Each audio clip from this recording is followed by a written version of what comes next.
The Earth is an extremely complex, uniquely programmed planet, and all living cells are in a delicate state of existence. The smallest degree of change could cause significant effects on us and our surroundings. The distance between the Earth and the Sun, the levels of oxygen and nitrogen in the air, the angle and speed of the Earth's rotation, gravitational force, atmospheric pressure, and the list goes on.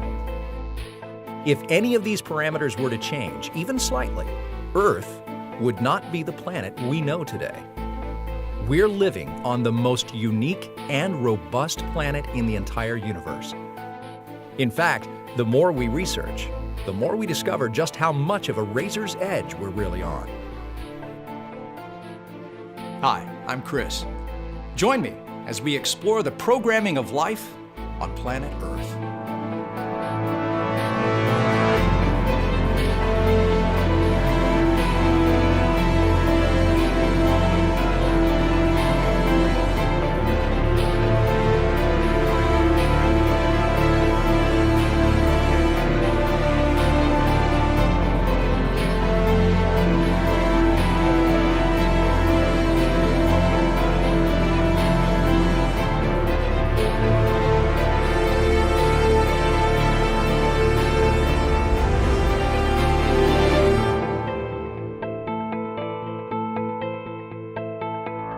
Humans. We're an interesting specimen, incredibly intelligent, insightful, advanced species with an unquenchable thirst for knowledge. A thirst that continually drives us for answers to the unknown, like where did mass and energy originate? Or where did we come from?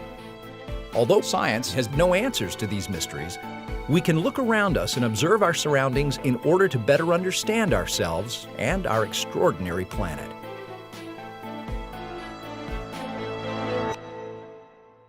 All matter is made up of chemical elements, like the ones on this periodic table. Chemical elements are a pure chemical substance made up of one type of atom, and the nucleus of that atom is made up of two types of nucleons, protons and neutrons. These nucleons are held together by what is called the nuclear force. This force is what binds all protons and neutrons into atomic nuclei. The nuclear force is a complex program that brilliant minds around the world are still trying to understand.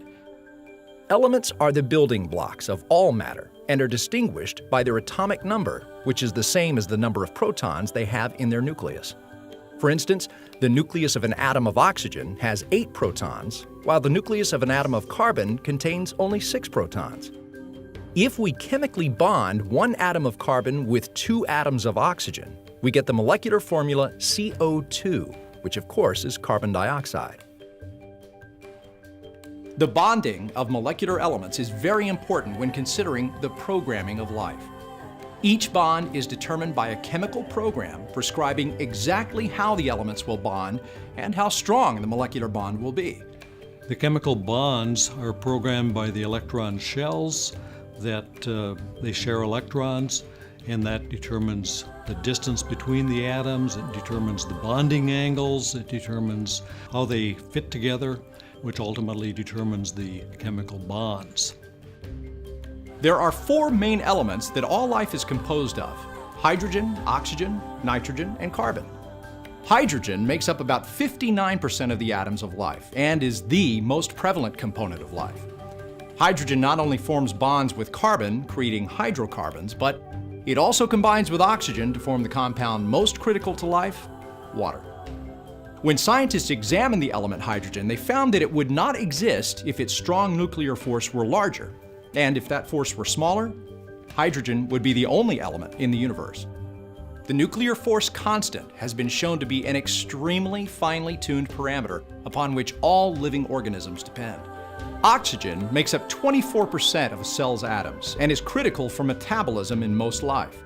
Multicellular life typically transports oxygen by the use of hemoglobin in the blood. If the heme-oxygen bonds were stronger, cells would not be able to access the oxygen, and if the bonds were weaker, the lungs would not be able to oxygenate the blood. As you can see, there are many parameters in life that, if altered even slightly, would destroy its very existence. Nitrogen, at 4%, is another incredible element of life. It's a major component of proteins and genes, and although nitrogen makes up about 80% of the atmosphere in the form of molecular N2, that form cannot easily be absorbed by living cells. Most plants and animals rely on nitrogen fixation organisms to break down the nitrogen into a usable form. This process can also occur naturally through lightning. When lightning surges through the air, it splits nitrogen atoms, which then fertilizes the vegetation below. Once again, too much or too little nitrogen would significantly affect all life on Earth. The probability of having the right amount of nitrogen in the atmosphere has been calculated to be 1 in 1,000. Carbon makes up 11% of life's atoms and also has many qualities that make it uniquely suitable to be a major component of life. It forms bonds with many other elements to produce the chemicals necessary for life, including those of the information-holding structures like DNA and RNA. These bonds are strong enough to withstand harmful chemical and physical assaults, yet weak enough to allow many different kinds of reactions, especially those enabled by enzymes. Another interesting aspect of carbon compounds is that they're found in all three states: gas, liquid, and solids. One of these gases that we all depend on is carbon dioxide. The probability of having the right amount of carbon dioxide in the atmosphere has also been calculated to be 1 in 1,000. If the concentration were higher, it would result in a runaway greenhouse effect, and if it were less, photosynthesis wouldn't be able to produce the necessary oxygen levels to support life. If we were to combine the probabilities for the requirements of both carbon dioxide and nitrogen in the atmosphere, the result would be a probability of 1 in a million for just these two chemicals. Clearly, we live on one exceptional planet.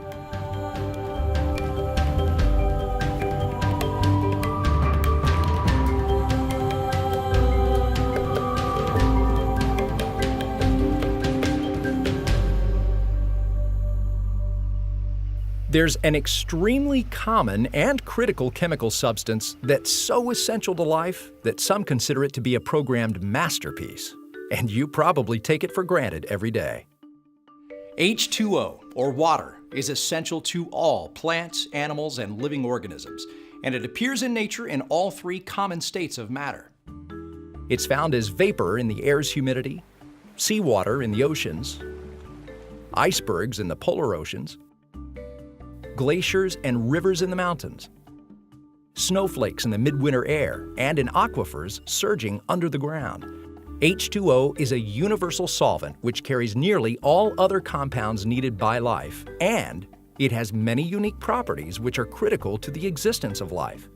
For example, ice is less dense than water, so when bodies of water freeze, they freeze from the top down rather than from the bottom up like most other liquids. Once it becomes solid, ice becomes an insulator, protecting the liquid below from extreme weather conditions. Now, this may not seem important to you, but to aquatic life in colder environments, it's a matter of life and death. Water also has a high heat of vaporization, which allows animals to regulate their body temperatures through sweat glands, or in the case of dogs, panting. Due to water's high surface tension, it permits capillary action in vascular plant life, allowing water to move against the force of gravity, distributing vital nutrients from the base all the way to the top of the plant. Water also plays important roles in climate control and the formation of geological structures through glacial action and freeze-thaw cycles. Another interesting attribute of water is its boiling point. According to the boiling point trends of other hydrogen-containing compounds, H2O should boil at minus 148 degrees Fahrenheit or minus 100 degrees Celsius, but as we all know, water actually boils at 212 degrees Fahrenheit or 100 degrees Celsius. The reason for this anomaly is the strong hydrogen bonds between molecules, which is created by the angle of the bond itself, making it completely distinctive among its liquid peers. So how does such an incredible compound get produced in the first place? Well, there are many chemical reactions that produce water, but one reaction that occurs in all life is during the joining of two amino acids. When two amino acids are joined during the creation of proteins, the byproduct of each reaction is one molecule of water. It's pretty amazing when you think about it. Each property of water, freeze-thaw points, high vaporization, high surface tension, its boiling point, and its strong hydrogen bonds are all programs working flawlessly to make water so incredibly unique. Water is so important that when you found evidence that there might have been water on Mars, for example, the instant conclusion was, well, there must be life then, because if you have water, you must have life. Water is that important that people will instantly jump to the conclusion that if there's water, there has to be life. But there's a vast difference between water and life. A scientific law is a phenomenon of nature that's been proven to consistently occur whenever certain conditions are met. In 1665, Isaac Newton was able to theorize about gravity's effect and eventually discovered the mathematical relationship which led him to this equation, describing the force attracting two masses separated by the distance between them. This mathematical equation is our current understanding of the program that controls gravity. And just like the law of gravity, the laws of motion, chemistry, quantum mechanics, radiation, photonics, electromagnetism, thermodynamics, and all laws of nature are incredibly fine-tuned prescriptive programs which have been in place since the Earth's beginning. Although we can approximate a law based on our observed understanding of it, there's an underlying formal law that controls its physical attributes through prescriptive information. Now, even if we don't understand the fundamental mechanics of a law, we can simulate a law's effects using computers. For instance, when a programmer is creating a virtual reality video game, algorithmic programs are created which simulate gravity, light, wind, rain, and other natural artifacts. As a 3D animator, I rely heavily on a tool set that is based on some fairly complex algorithms that help simulate lighting, gravity, wind, fluid dynamics, things of that nature. In order for me to be able to attain that imagery, it would be virtually impossible to do that without the complex programming that underlies the tool set. All life requires countless unique programs to control and direct its processes. Our mathematical expressions of a law are based on our best understanding of how it works. And if we obtain new information which changes our understanding of how the law works, well, then our expression of that law can change. In the early 1900s, Albert Einstein's theory of relativity changed many equations that had stood true for centuries. There used to be separate laws for the conservation of mass and the conservation of energy, which said that neither matter nor energy could be created or destroyed, but could be converted from one form to another. For example, if we were to burn a piece of wood, the mass of the combustion products, water, CO2, and carbon, is the same as that of the reactants, oxygen and cellulose. The potential energy stored in the wood is exactly compensated by the heat and light energy released. The theory of relativity combined those two laws into the law of conservation of mass and energy and revolutionized our understanding of time, space, and gravity forever. Think about this. A nuclear power plant can produce 2,700 megawatt hours of electric power per gram of nuclear mass converted to energy. That means if you could convert the mass of one can of soda into energy, it would produce enough electricity to power 1 million homes in the United States for an entire year. So, understanding the enormous amount of mass and energy that exists on our planet and in our universe, while also understanding that matter and energy cannot be created or destroyed, leaves scientists perplexed on its origin. Some have proposed scenarios such as an oscillating universe that has always existed, alternating between a Big Bang and a Big Crunch. And yet other scientists have speculated the existence of dark matter, which can't be seen, but whose mass would make a collapse possible. The second law of thermodynamics says that in a closed system, like our universe that has conserved mass and energy, disorganization always increases. Biochemist Isaac Asimov felt the same way when he stated, "As far as we know, all changes are in the direction of increasing entropy, of increasing disorder, of increasing randomness, of running down." Yet the universe was once in a position from which it could run down for trillions of years. How did it get into that position? So the fine-tuning of the universe is a big problem for strict naturalism. And the reason is because there's no way that that type of universe could arise by chance. Let me give you an illustration. NASA was able to send a man to the moon and bring him back. But that would never, ever happen without engineers, without countless calculations, because there was only one way for them to make it work, and there were a million ways for it to go wrong. And so it's like that. It's like saying, well, could man go to the moon and back again by chance? No, it takes intelligence to make incredibly improbable things happen. An infinitely old universe that is not at maximum entropy violates the second law of thermodynamics. So, what's the chance that the chemical elements of life formed by undirected natural process, or that the physical constants required by science for life to exist formed by undirected natural processes? Well, the materialistic scenarios proposed so far have been deemed operationally impossible. The challenge that today's scientists wrestle with is how to explain the fine-tuning that's been scientifically verified in nature. We understand that there will always be philosophical and theological debates when trying to answer these kinds of questions. But if we take a stance based solely on our beliefs, then this would take us outside the realm of science. It's important to realize that empirical science does not depend on knowing the purpose or the mechanisms of the law. For example, the law of gravity has been observed to be extremely accurate for determining intersections of moving objects in three-dimensional space, helping us to achieve our incredible quest of landing a rover on Mars. Science does not yet fully know how gravity works, and we may never understand why it works. But what we do know is that it consistently works, every time.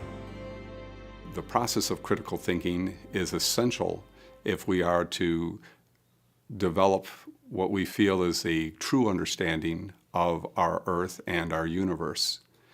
If we don't use critical thinking and we go with our biases and simply our beliefs, then we will not really develop a correct picture of our universe and not really understand what our universe is all about.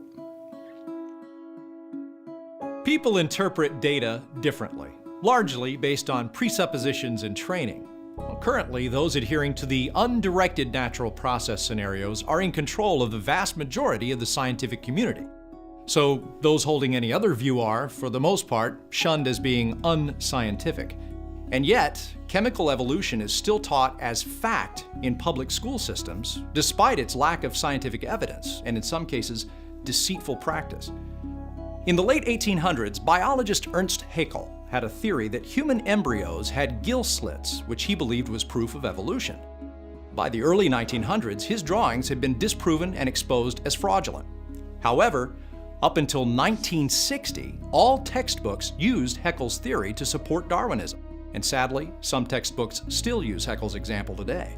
And there are other examples, like Nebraska Man, the Stanley Miller-Urey experiment, 96% chimp to human DNA similarities, junk DNA, and others, which have been shown to be false, but are still consistently being used to support Darwinism.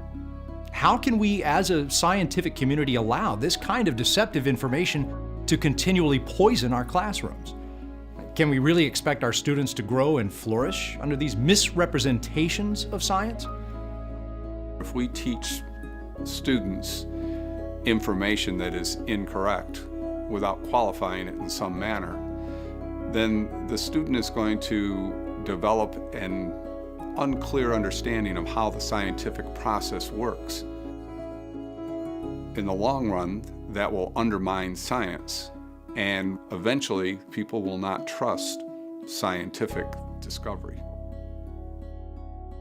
Other theories on life's origin have been proposed, like the abiogenesis argument, which implements a multitude of assumptions, simply stating that the initial spark of life just happened. The probability of life, a simple cell evolving by undirected natural process, is 1 in 10 to the 340 millionth power and has been shown to be operationally impossible. Abiogenesis assumes that meaningful prescriptive information can be created from a purely physical mechanism, which completely violates the laws of information. The formation of life from non-life, called abiogenesis, has been studied for many, many years, and there's different scenarios that have been proposed and speculated as perhaps life arose by one process or another. But all of the scenarios proposed are science as we don't know it, because they're trying to speculate on what happened previously, and there is nothing that even comes close to formation of life. Biological philosopher Ronald Brady wrote, "By making our explanation into the definition of the condition to be explained, we express not scientific hypothesis, but belief. We are so convinced that our explanation is true that we no longer see any need to distinguish it from the situation we were trying to explain." Dogmatic endeavors of this kind must eventually leave the realm of science. With these scenarios becoming more and more common, science must provide a rational theoretical mechanism, empirical support, prediction fulfillment, or some combination of these three to truly be taught as scientific. Anything less is simply teaching philosophy. Long-held models of origin by most theistic religions typically involve an infinite energy being, converting energy to mass or otherwise supernaturally creating the mass and energy of the universe. These models, like the other origin models, cannot be tested or falsified by known science. Other models will undoubtedly arise, and as they do, each will need careful examination to verify any scientific validity.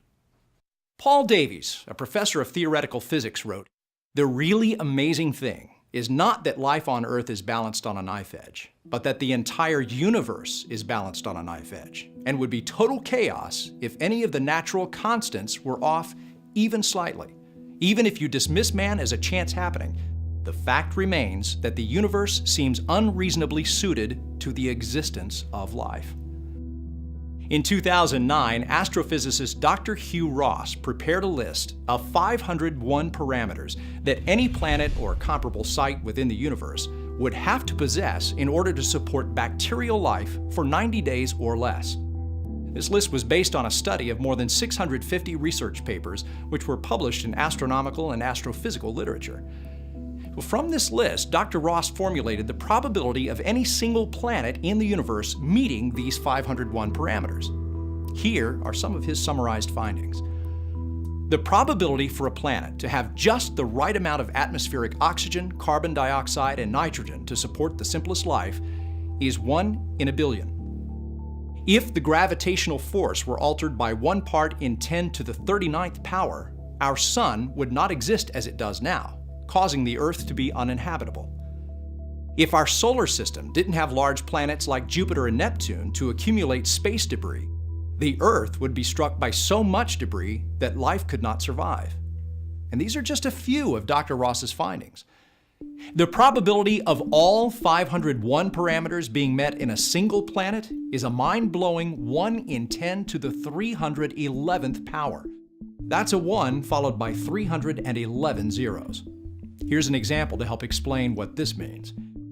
Here we have the state of South Carolina. If we were to take South Carolina and cover it 2 inches deep in 1-cent copper pennies, and a single 1943 copper penny was blindly tossed and mixed into the entire state filled with pennies, the probability of choosing that 1943 coin on the first try would be 1 part in 10 to the 14th power. That's 1 chance in 100 trillion. That's pretty small. Now, what if we covered the entire 48 contiguous United States 2 inches deep in copper pennies, from coast to coast, and a single 1943 coin was blindly tossed and mixed into that pile? The probability of then choosing that coin on the first try would be 1 in 10 to the 16th power. That's 1 chance in 10,000 trillion. If we repeated this experiment with coins covering the United States and continually picked out that 1943 copper cent on the first try 19 times in a row, the probability would be 1 in 10 to the 304th power. Now that's unbelievably small, but even that chance is still 10 million times more likely than our original 1 in 10 to the 311th power. Starting to get the idea? Keep in mind, scientists generally consider anything with a probability of less than 1 part in 10 to the 70th power to be operationally impossible. We humans cannot even begin to comprehend how incredibly small 1 part in 10 to the 311th power is. There are only 10 to the 80th atoms in the entire universe. So it really has nothing that we can objectively compare it to. It's so small. No matter what your belief, be it evolution, creation, or alien inception, it's up to the scientific community to find the empirical evidence needed to support these theories. To pretend that a scientific-sounding scenario is actually science does a disservice to both the scientific community and the public, and diminishes the reputation of all science by anyone examining the evidence. Does science support adaptation within a species? Absolutely. But we never see random mutations creating the new genetic information required for a new major group. We do see population fragmentation, meaning there can be many varieties within a related grouping, but we never see new information. For example, a canine-type fragmentation would include a wolf, a fox, and a dog. We can also observe further fragmentation within those types, as you can see here with these dogs. So science does support population fragmentation, but not evolution. In fact, mutations have never been observed to produce a net increase in functional information. So we must ask the question, why are our classrooms so biased towards evolution? When evolution is taught, its scope should be limited to what is known, eliminating unwarranted speculation. Evolution has been a knowledge stopper for decades. For example, how much time and resources were spent studying the vestigial organs, only to discover that all 180, which were considered useless remnants of evolution, are actually useful and even vital. For years, the concept of the selfish gene was popularized by the well-known evolutionist Richard Dawkins, continually touting that 98% of the human genome was junk DNA, whose only purpose was to serve as raw material for producing useful mutations for Darwinian evolution. In 2012, the published ENCODE research represents a milestone for education and the academic world. After 9 years of coordinated research by many teams of scholars, the ENCODE Consortium published their major findings in 30 open access papers. The consortium has remarkably found that 80% of the genome contains elements linked to biochemical functions, destroying the widely held belief that the human genome is mostly junk DNA. And it seems likely that soon we'll have a better understanding of the entire genome.